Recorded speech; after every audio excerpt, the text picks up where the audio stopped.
Imagine this scene. The Taurus Littrow Valley, a gray, lifeless desert over which hangs the black velvet of space. The time is December 14th, 1972. A man in a bulky white spacesuit takes one last step toward the ladder of the lunar module. He stops. He looks at Earth, a small blue marble in the sky. Then he looks down at his feet, at his footprints in the dust. This man is Eugene Cernan, commander of Apollo 17. He raises a hand to his helmet to salute and speaks into the microphone. "We leave as we came, and God willing as we shall return, with peace and hope for all mankind." The airlock hatch slams shut. The engine fires.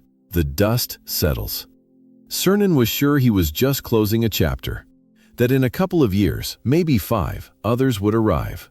Engineers were already drawing up bases on the moon. Politicians were promising Mars by the 80s. They thought this was the beginning of an era. But they were wrong. It was the end. 10 years passed. Silence. 20 years passed. No one.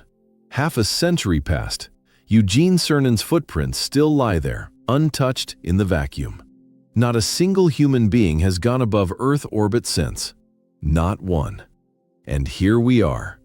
It is the year 2025. Look at your smartphone. It has more computing power than all of NASA during the Apollo era. We have the internet, artificial intelligence. We decoded the human genome. We taught cars to drive without drivers. But if we wanted to fly to the moon today, we couldn't. We don't have the rocket. We don't have the ship. We don't have the suits. The factories that built the F-1 engines are closed. The blueprints remain, but the people who knew how to weld the seams by hand have long since died. The technology is lost. It sounds like madness, doesn't it? We are used to thinking that progress is a straight line, up and to the right. Phones get thinner, cars get faster, medicine gets better. We think technology cannot disappear. But the history of the space race breaks this logic. Imagine if Columbus discovered America, returned to Spain, and after that, no one sailed across the ocean for 50 years. Imagine if the Wright brothers flew in 1903, and the next plane didn't take off until 1960. It seems impossible, but that is exactly what happened with the moon. The period from 1968 to 1972 is not the norm. It is an anomaly, a historical glitch, a time loop where humanity jumped over its own head, touched the stars, got scared of its own bravery, and retreated back into the cradle. Why? Why did we abandon the greatest achievement of our species? Why did we choose social media over starships? The official version states, it became too expensive, or there's nothing to do there. But that is a lie. Or, at the very least, not the whole truth.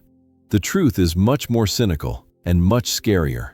We didn't fly to the moon because we are explorers, not because we are dreamers, and certainly not for the sake of science. Look at this photo of the Saturn V rocket. That is not transport.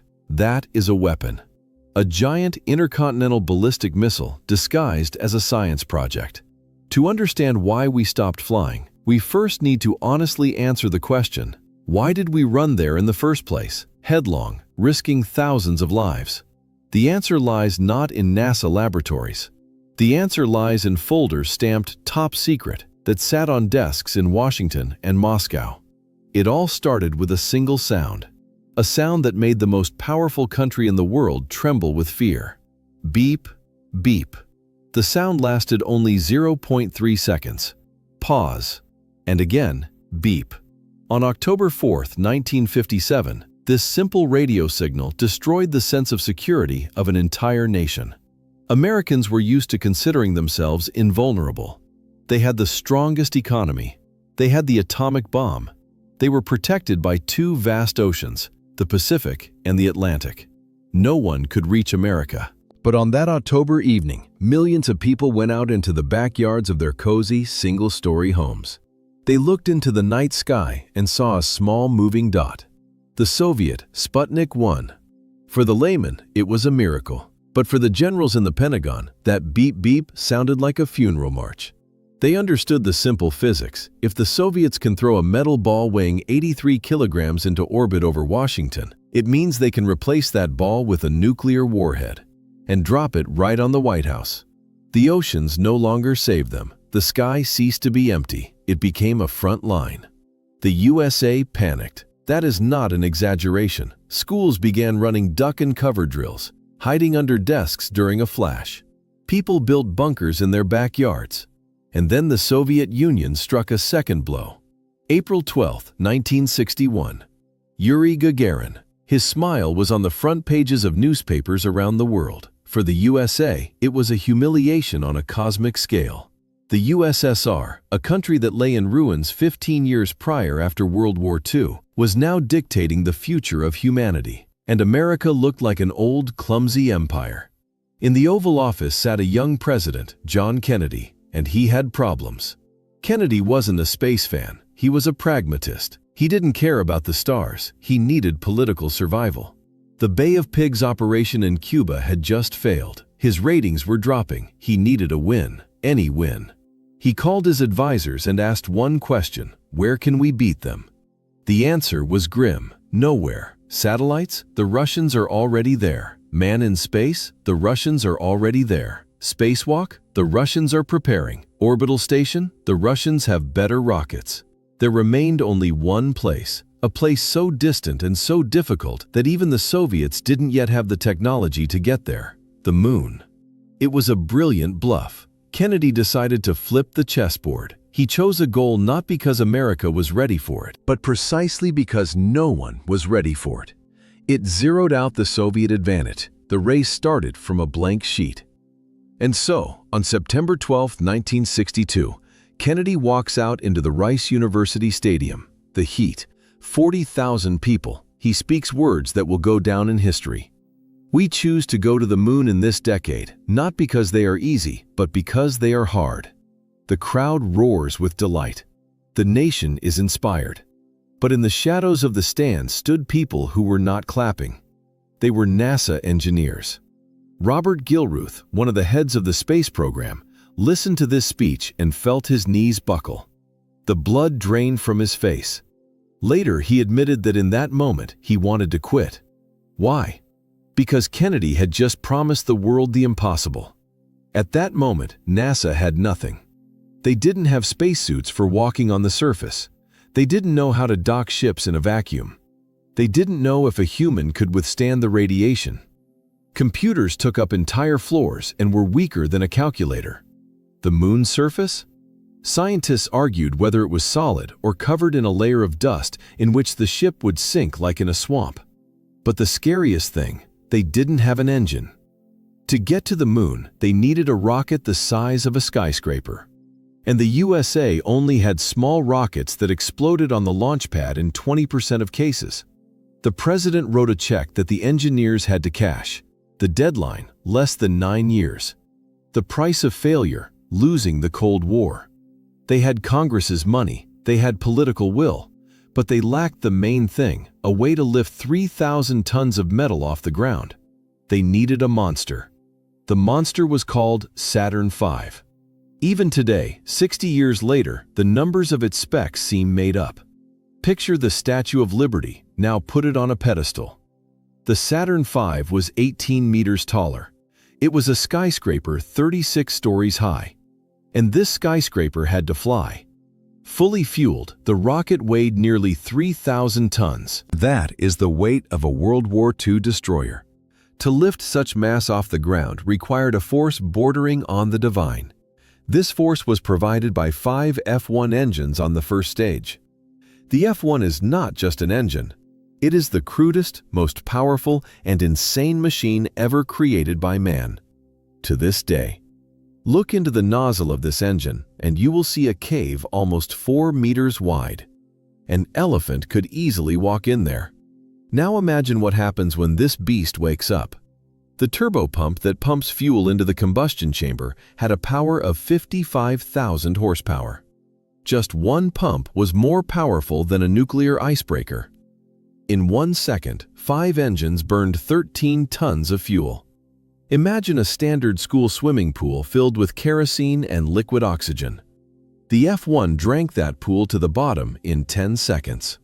The chief designer of this madness was Wernher von Braun, a man with a complex biography, a former Nazi, creator of the V-2 rockets, who was now building a stairway to heaven for America. He knew that physics was against them. When engineers started testing the F-1, they encountered a problem that almost killed the entire program. It was called combustion instability. Imagine trying to hold a hurricane inside an iron barrel. The flame inside the combustion chamber raged with such fury that it began to rotate. Shock waves emerged. They hit the walls of the engine thousands of times per second. The metal couldn't take it. The engine simply exploded on the stands, one after another. The engineers were desperate. Math didn't help. The processes were too chaotic for calculations of that time. So they solved the problem with brute force. They started detonating small bombs right inside the running engine to artificially trigger instability and watched if the structure would hold. They changed the shape of the injectors, the nozzles through which fuel was sprayed. They tried hundreds of variations, until finally they found a solution. They added baffles to the combustion chamber, metal barriers that broke up the shock waves. The engine stopped exploding. The monster had been tamed. The first launch of the Saturn V in 1967 was an event impossible to describe in words. Witnesses recalled that it wasn't a sound. It was physical violence against the senses. When the 5 F-1 engines lit up, they produced 160 million horsepower. Seismographs recorded an earthquake within a radius of 100 kilometers. In the press center, 5 kilometers from the launch, plaster rained down from the ceiling. The sound pressure was so strong that it could kill a person if they stood too close. The sound would simply melt their internal organs. The concrete on the launch pad didn't just burn, it evaporated. Newscaster Walter Cronkite, a veteran of journalism who had seen wars, tried to hold the shaking glass of his booth live on air and shouted into the microphone to be heard over the roar. "The building is shaking. We're holding the window with our hands." America created its cathedral of fire. They had a rocket capable of carrying people to the moon. Technically, victory was in their pocket. They acted openly. The whole world saw this triumph. But what America didn't know was what was happening on the other side of the planet. There, in deep secrecy, behind barbed wire and non-disclosure agreements, the Soviet Union was building its own monster. Even bigger, even more powerful. And that story ended very differently than in America.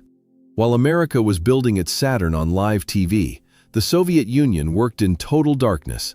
No cameras, no press releases, only the stamp "Top Secret." Chief designer Sergei Korolev was also building a giant. It was called the N-1. Outwardly, it was a majestic sight. A huge white cone 105 meters high, wide at the base, tapering to the top. Aesthetically, it looked even more futuristic than the American tube. But beneath this beautiful shell hid a fatal engineering error. Remember the American F-1 engines? Huge, expensive, but there were only 5 of them. This simplified control. Soviet industry at the time simply could not create a single engine of that power. They had neither the technology nor the machine tools of that size. Korolev argued with the country's best engine specialist, Valentin Glushko, over fuel. Korolev wanted safe kerosene. Glushko wanted toxic heptal. In the end, Korolev went to aviation designers. They made him excellent, highly efficient NK-15 engines, but they were small. To lift the N-1, Korolev had to install a lot of them. A lot. There were 30 engines on the first stage. 30. Imagine this plumbing nightmare. Thousands of tubes, valves, wires. Fuel had to enter 30 combustion chambers absolutely synchronously. Vibration from one engine must not destroy the neighbor. Korolev understood the risk. He knew that synchronizing this orchestra of fire was a task on the brink of the possible.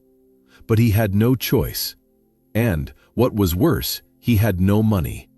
The Americans built a giant stand to test fire the entire first stage on the ground without letting the rocket fly. The USSR didn't have enough money for such a stand. They decided to test the rocket directly in flight. We'll teach them to swim once we pour the water. Korolev died in 1966, right on the operating table. The program was orphaned, but the inertia of the race pushed it forward.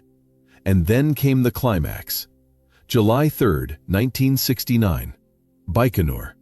Less than 3 weeks remain until the American flight to the moon. This is the USSR's last chance to seize the initiative. The N-1 stands on the launch pad. Command, launch. 30 engines come to life. The Earth trembles. The rocket slowly, agonizingly slowly begins to rise. It flies to a height of 200 meters, and then a failure occurs. One turbopump flies to pieces. The cord control system, trying to compensate for the loss, goes crazy and shuts down all engines at once. The rocket freezes in the air. For a second, silence hangs. And then 2,700 tons of fuel, kerosene, and liquid oxygen fall back onto the launch pad. What happened next, physicists call the most powerful artificial non-nuclear explosion in human history. The blast wave blew out windows in buildings 40 kilometers from the launch. Chunks of the launch pad weighing hundreds of tons were scattered across the steppe like toys. The fire raged so hard that it was detected by American spy satellites. It was the end. The launch complex was completely destroyed. The Soviet Union's hopes of reaching the moon burned in that infernal flame. Moscow imposed a total ban on information. The debris was collected. The launch pad was declared under repair. Officially, the N-1 rocket never existed. Soviet citizens didn't even learn that their country had just lost the main battle of the century. The Kremlin decided to pretend they weren't participating in the race at all. "We didn't intend to go to the moon, we are building orbital stations," propaganda would later say. The Soviet giant fell without taking a step. The path to the moon was open. America had no more competitors. But the absence of competitors did not guarantee survival. Between Earth and the moon lies 380,000 kilometers of deadly void. And before Armstrong could take his step, it had to be proven that a human was capable of surviving this journey at all. 1968 was perhaps one of the worst years in American history. The Vietnam War was in full swing. Martin Luther King was assassinated. Robert Kennedy was assassinated. Cities were burning from riots. The country was tearing apart. It seemed the world had gone mad. And so, at the end of this terrible year, 3 men decided to escape from it all. Far away. To 380,000 kilometers. Mission Apollo 8. Frank Borman, Jim Lovell, and William Anders. Their task was insane. They were to become the first humans in history to leave Earth's gravitational field. The first to see the far side of the moon with their own eyes. When the third stage of the Saturn gave the impulse and sent them to the moon, they saw what no one had seen before them. Earth began to shrink. Before, astronauts flew only in orbit. Earth always occupied half the sky. It was a huge, safe wall nearby. But now Earth turned into a sphere, then into a ball, then into a small blue dot that could be covered by the thumb of an outstretched hand. One of the astronauts said, "I put my thumb up to the window, and underneath it, all the wars, all the dictators, all the problems, all of human history disappeared. Everything we ever loved was under my thumbnail." It was absolute loneliness.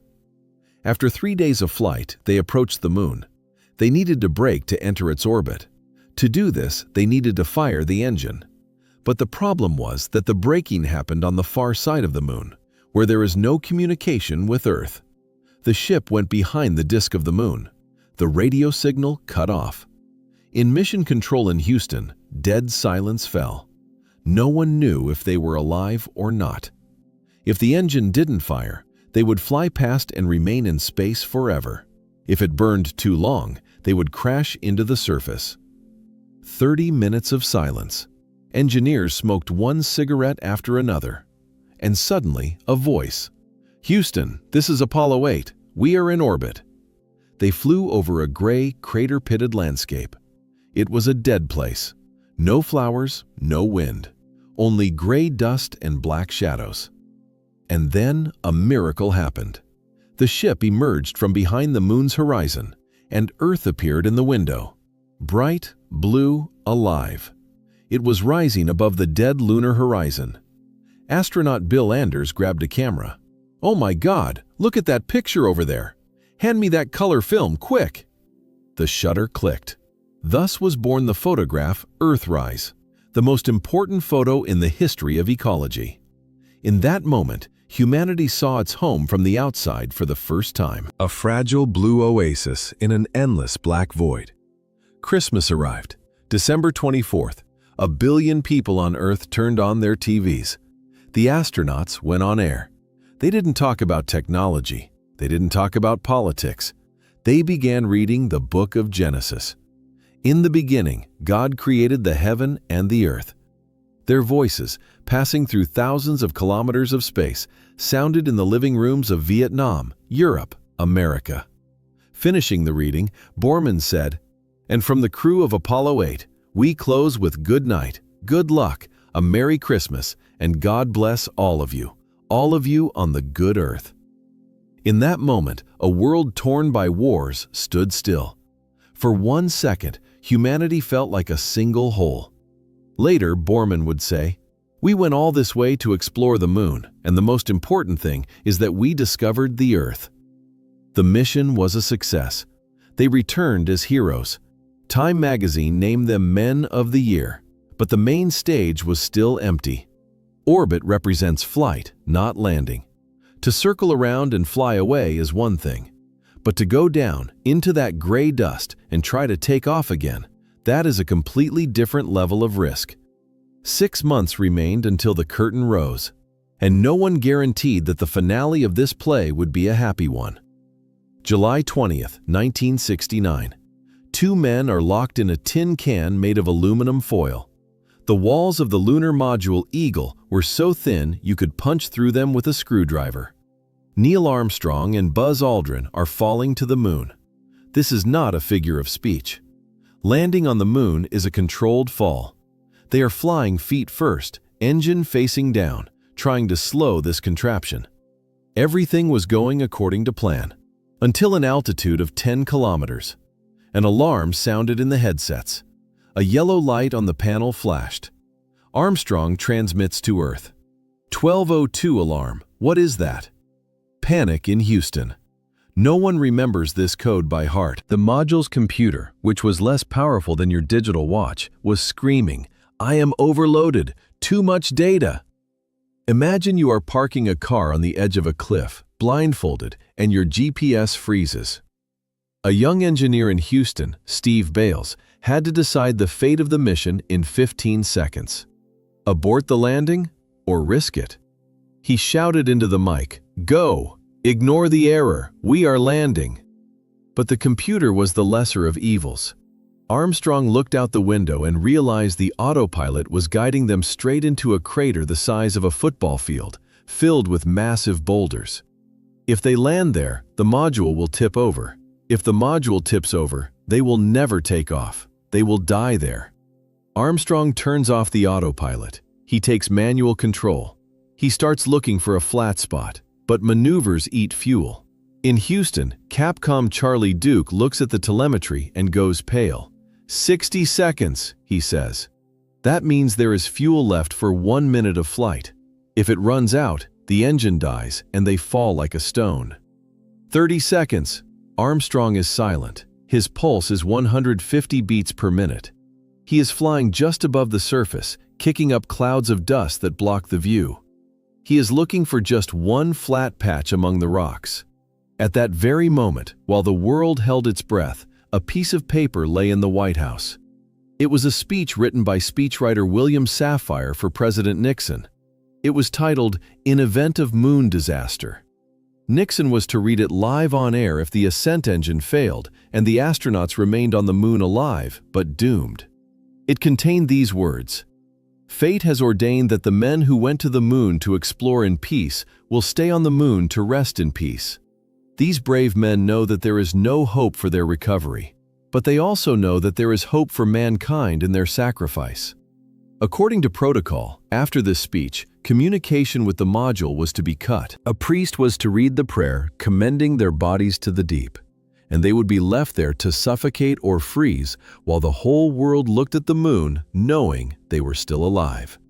15 seconds. Fuel is almost gone. Houston is ready to call an abort. And suddenly, Armstrong's voice cuts through the static. Contact light. Engine stop. Silence. And then, Houston, Tranquility Base here. The Eagle has landed.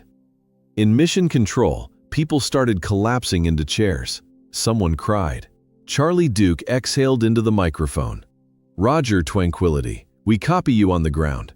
You got a bunch of guys about to turn blue. We're breathing again. Thanks a lot. They did it. A few hours later, Armstrong would climb down the ladder, say the line about the small step, plant the flag. The world rejoiced. It was the peak of human civilization. But no one at that moment understood one thing. As soon as Armstrong's foot touched the dust, the race was over. The goal was achieved. Kennedy won. The Russians lost. And in precisely that moment of triumph, the clock began counting down to the end of the entire program. Public interest, which was held together by fear and adrenaline, evaporated instantly. The show was over, and no one wanted to pay for tickets anymore. You think that after Apollo 11, humanity fell in love with space forever? That we couldn't tear ourselves away from the screens? You are mistaken. The euphoria lasted exactly as long as the astronauts' quarantine. Just 4 months later, in November 1969, Apollo 12 launched. It was a perfect mission. Pete Conrad landed the module with jeweler's precision, right next to the old Surveyor probe. From a scientific point of view, it was cooler than Armstrong's flight. But broadcast ratings dropped by 30%. People watched the news and changed the channel. Oh, they're there again. Okay, I've already seen that. Space became a victim of its own victory. NASA made the impossible look like routine. Regular flights to the moon began to be perceived like a bus to the suburbs. Apollo 13 brought viewers back to the screens, but only for one reason. It started exploding. This is the cynical truth about us. We don't need science. We need drama. We need a gladiator fight with death. While astronauts were collecting rocks, it was boring. As soon as they started suffocating, the world stood still again. But as soon as Apollo 13 splashed down safely, interest crashed completely. By the time of the Apollo 16 flight, TV stations in the US began receiving complaints. Viewers called newsrooms shouting, "Why did you interrupt my favorite show for these guys in the dust? Turn the comedy back on." Think about that. Humans were driving an electric car on the surface of another celestial body. They were finding rocks older than Earth itself. They were expanding the boundaries of knowledge, and housewives in Ohio complained that because of it, they missed a new episode of I Love Lucy. Politicians in Washington know how to read opinion polls. They realized the moon no longer brings votes. It became an expensive toy that everyone was tired of, and the massacre began. Initially, missions Apollo 18, 19, and 20 were planned. Rockets for them were already built, ships assembled, crews trained for years. Apollo 18 was supposed to land in the crater Copernicus. Apollo 20 could have explored ancient volcanoes, but with a stroke of a pen, they were canceled, just crossed out. Do you know where those rockets are now? Saturn V rockets, the pinnacle of engineering, each of which cost as much as a nuclear submarine? They are lying on lawns in front of museums. In Houston, in Florida, and in Alabama. They weren't launched. They were laid on their sides so tourists could eat hot dogs in their shadow. Astronauts who dedicated their lives to training were fired or moved to desk jobs. Harrison Schmitt, the only professional geologist, managed to fly on Apollo 17, but the other scientists stayed on Earth. In December 1972, Eugene Cernan flew home. He thought he was leaving the door open, but behind his back, politicians were already nailing it shut. Why did we give up so easily? Why did we allow the greatest achievement to become a museum exhibit? The answer is simple and crude. Like a calculator hitting you in the head. Space is money. Mountains of money. And when the show stopped bringing in ratings, the producers looked at the bill and were horrified. Let's talk about the check. About the bill presented to the taxpayers. Numbers can often be boring, but these numbers will make you whistle. In 1966, at the peak of flight preparation, NASA devoured 4.4% of the entire U.S. federal budget. 4.5%. That doesn't sound too scary until you understand the scale. That is more than what was spent on all roads, schools, or medicine in some states. Every 20th dollar earned by the country flew into space. For comparison, today NASA's budget hovers around 0.4%. That is 10 times less. We spend more on pet food than on exploring the universe. Every launch of a Saturn V, adjusted for modern money, cost about $1.2 billion. Imagine that. You take a brand new, shining skyscraper, stuff it with electronics, and burn it to the ground in 12 minutes to send 3 guys on a picnic. And you do this every 3 months. It was financial madness.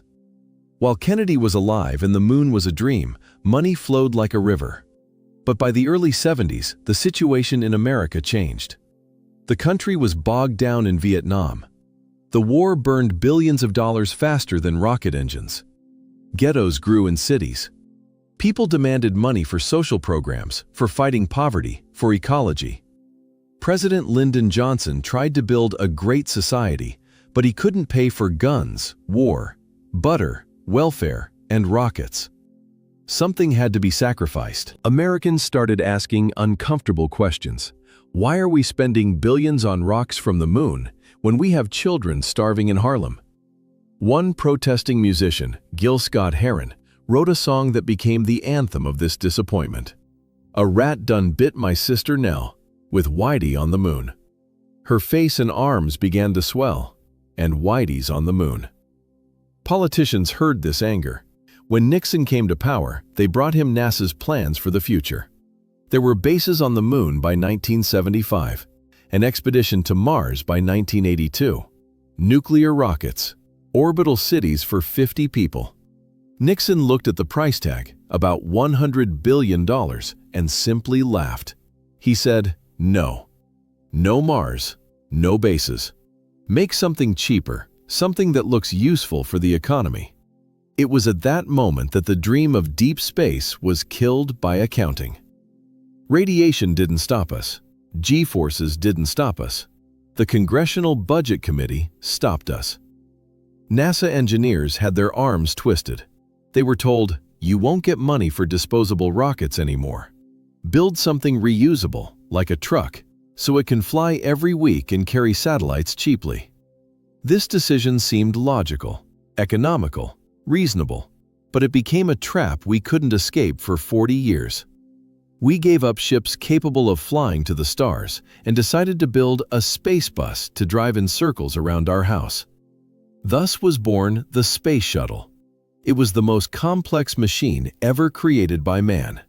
2.5 million moving parts. A beautiful white bird that took off like a rocket and landed like a plane. On paper, it looked perfect. NASA promised Congress that shuttles would fly every week, that the cost of cargo delivery would drop to pennies, that space would become accessible to everyone. But reality turned out to be cruel. The shuttle was an engineering miracle, but an economic nightmare. After every flight, it had to be rebuilt almost by hand. The heat shield tiles were unique, each with its own number, and they had to be glued with surgical precision. Instead of a cheap truck, we got a Ferrari that we were trying to use to haul bricks. But the main tragedy was not in the money. The main tragedy lay in where this Ferrari was driving. Nowhere. 30 years, from 1981 to 2011, humanity spent in the low Earth orbit trap. We built the International Space Station. It is a great achievement of diplomacy and engineering. But let's be honest, the ISS flies at an altitude of 400 kilometers. That is the distance from London to Paris. If you could drive a car upwards, you would be there in 4 hours. The moon is 1,000 times farther away. We traded the ocean for a kiddie pool. We became experts at swimming in shallow water. We learned to grow lettuce in zero gravity, but we forgot how to survive in deep space. And while we circled the Earth, a quiet, unnoticed process of decay was happening on the ground. We started forgetting how to build real rockets. People often ask in the comments, if we flew to the moon in the 60s, why can't we just pull out the old blueprints of the Saturn V and build it again? The answer will shock you. We can't. The blueprints survived. They are in archives on microfilm. But a rocket is not just a stack of paper. A rocket is an ecosystem. It is thousands of contractors. It is factories that made special alloys. It is machines that no longer exist. But most importantly, it is people. F1 engines were assembled by hand. Weld seams were made by top-class masters who knew by touch how the metal behaves. The instructions said, "Weld until ready," but only the master knew what that meant. These people retired. Then they died. When in the 2010s NASA engineers tried to disassemble a museum specimen of an F1 engine to understand how it was made, they discovered parts that modern industry simply cannot replicate. Some solutions seemed to them like black magic. We lost what is called tacit knowledge. We are the first generation in history whose technology at some point became worse than our fathers. Our parents could send a human to another celestial body.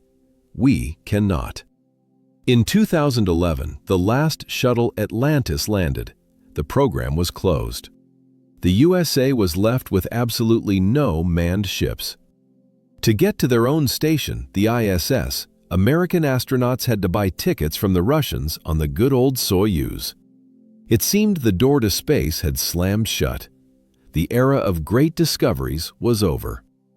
We remained locked on our planet, immersed in virtual worlds, forgetting about real stars. But history does not stand still. While state giants slept, new players entered the stage. Those who grew up watching Apollo landings on black and white TVs and who swore they would return humanity to where it belongs. In garages and hangars, a new race began to spawn. The turning point came the moment 2 white columns fell from the sky. February 2018. Falcon Heavy launch. 2 side boosters land synchronously like a ballet on the concrete pads of Cape Canaveral. In that moment, the world changed. The old paradigm of use and throw away died. Space ceased to be a state monopoly. Private companies, and primarily SpaceX, did what the clumsy NASA couldn't do for 40 years. They lowered the price. They brought back the excitement. They brought back the risk. While government agencies spent years approving paperwork, private companies exploded prototypes in fields, learned from mistakes, and built new ones. Faster, cheaper, meaner. And now we have a new goal, the Artemis program. In Greek mythology, Artemis is the sister of Apollo. The name was not chosen by accident. We are returning. But this time, the rules of the game are different. In the 60s, we flew to plant a flag and leave.